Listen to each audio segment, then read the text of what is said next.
Olá, pessoal.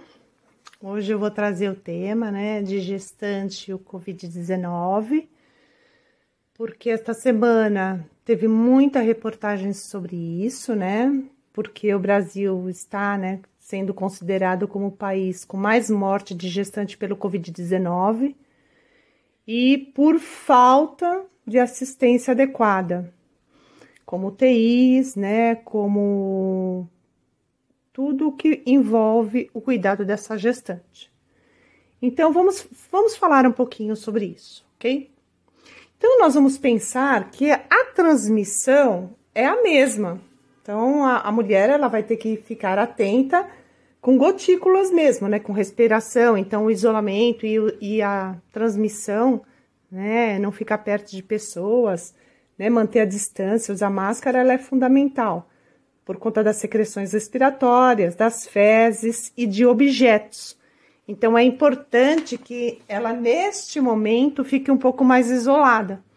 Só que na gestante, a gente vai ter uma outra transmissão, que é a transmissão vertical, que é de mãe para o feto, por isso que ela é chamada de vertical.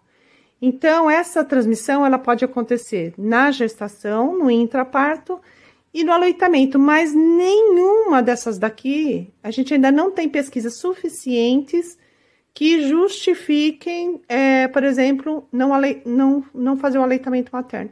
Então, a gente não vai discutir isso ainda, porque não tem base científica para isso, ok? E quando ela está com Covid, eu tenho as pacientes com Covid assintomáticas, sem sintoma nenhum, e tenho assintomáticas. Dentro das sintomáticas, eu tenho dois, sintomas muito comuns, que ela vem chegando falando que teve febre e tá com muita tosse, ok? Esses são os mais comuns, mas ela pode falar que tá com dispneia, mialgia, diarreia, perda do olfato, entre outros, ok? Quando a gente vê que deu um positivo, como ela, positivo para o Covid, a gente vai pensar que a gente precisa encaminhá-la, para um pré-natal de alto risco. Então, ela deixa de ser baixo risco e aí ela já passa a ser alto risco, E aí, no geral, as gestantes que estão indo para a UTI, que estão sendo acometidas, de forma mais grave e estão indo para a UTI, são as que estão no terceiro trimestre, mais no terceiro trimestre. Isso não quer dizer que não aconteça no segundo ou no primeiro, O maior índice está no terceiro trimestre. Então, o número de consultas pode aumentar. Então, aquele protocolo que a gente tem, no PSF, com aquele número de consultas, ela já vai para um alto risco, sendo tratada de outra maneira, ok? E aí tem uma coisa que é super importante, que é a gente pensar na referência de maternidade, que é justamente um dos complicadores que estão levando ela ao óbito. Por quê? Eu tenho que ter uma maternidade onde tem que ter uma UTI neonatal. Então, às vezes, elas estão sendo levadas para uma UTI que não tem suporte neonatal, E mesmo suporte para ela. Por quê? Porque eu preciso de uma equipe multi adequada.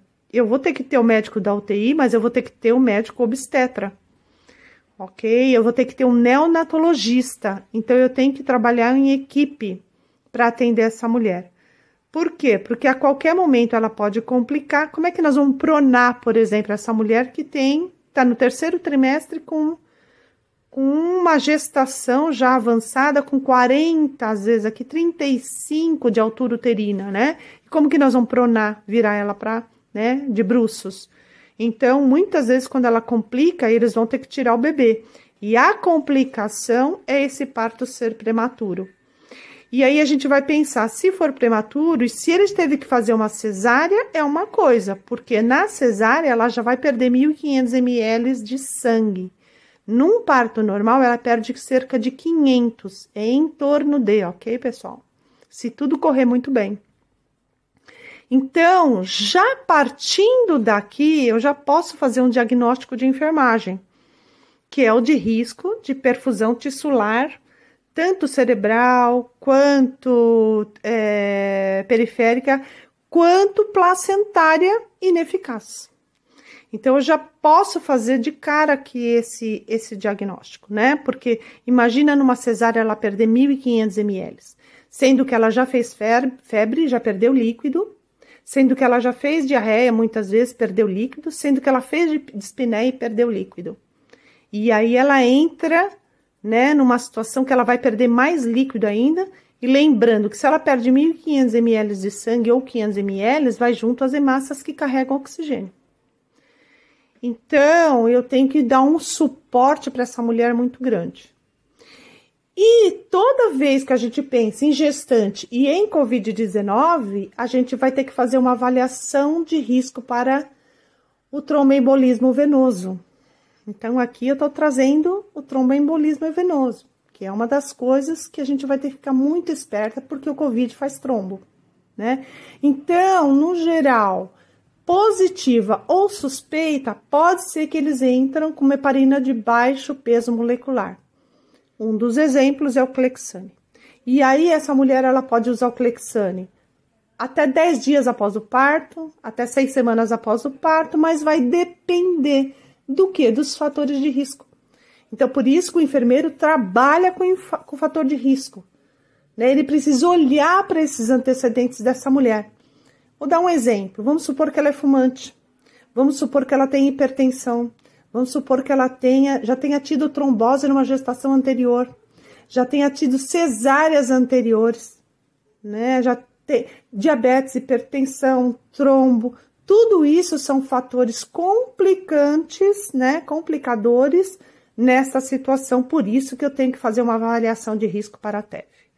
Ok? Então, eu vou ter que ter alguns cuidados com ela, né? Por exemplo, se ela vai fazer uso do Clexane, eu vou pensar de quem vai aplicar esse Clexane, quem eu vou orientar para fazer a aplicação. Uma coisa ela tá em casa, né? E outra coisa ela tá no hospital em que a gente faz. Mas pode ser que ela vá para casa e ela mesma tenha que fazer, ok? Também vou pensar que ela vai ter que ficar esperta com o quê? Vou ter que orientar ela com sinais e sintomas alterados do uso do Clexane. Então, por quê? Porque tem risco de sangramento, nariz, fezes, vagina, ok? A gente sabe que quando a mulher sangra para a vagina, é um fator que você tem que levar, é um indicador de emergência, e ela tem que ir para o hospital muitas vezes, né? Então, eu vou ter que ficar muito esperta também com o controle das plaquetas dessa mulher, né? Eu também vou ter que ficar esperta com hidratação, né? Não tenha dúvidas, porque se ela perde líquido, a hidratação é fundamental para ela levar oxigênio para cérebro, né? Coração, pulmão, bebê, né? Vai ter que levar oxigenação aqui para esse bebê. Então, a alimentação vai ser muito importante. Por quê? Porque dependendo da alimentação, ela inativa a ação do Clexane. Então, eu vou ter que orientar ela em relação à alimentação. E também vou ter que falar em relação ao isolamento, né? Se ela não tem Covid, que ela não possa ter, porque ela vai estar correndo todos esses riscos. Então, eu sei que é difícil, às vezes, ficar longe da família, só que, neste momento, a proteção dela é a meta número 1 para a família, ok? Para a família. Então, ela precisa ficar isolada para não se contaminar e não correr todos esses riscos que nós estamos falando. Ok? E, então, é super importante, dentre outros cuidados que nós vamos fazer. Então, veja, a enfermeira, ela vai trabalhar desde no PSF com essa mulher, né? Sem Covid, com Covid sem sintoma, com sintoma. E vamos também avaliar essa mulher quando ela estiver internada e quando ela tá na UTI. Ok? Então, de cara, a gente pode fazer o diagnóstico de risco para perfusão tissular ineficaz, seja ela cerebral, periférica ou placentária, tá? E aí, a gente vai determinar uma meta para poder fazer o planejamento. Quando você trabalha com a sistematização da assistência de enfermagem com meta, ela é totalmente diferente. Por quê? Eu vou pôr a meta aqui. A meta, quem é meu aluno sabe que a meta é chegar com 37 semanas de gestação. Por que que ela precisa chegar com 37 semanas de gestação?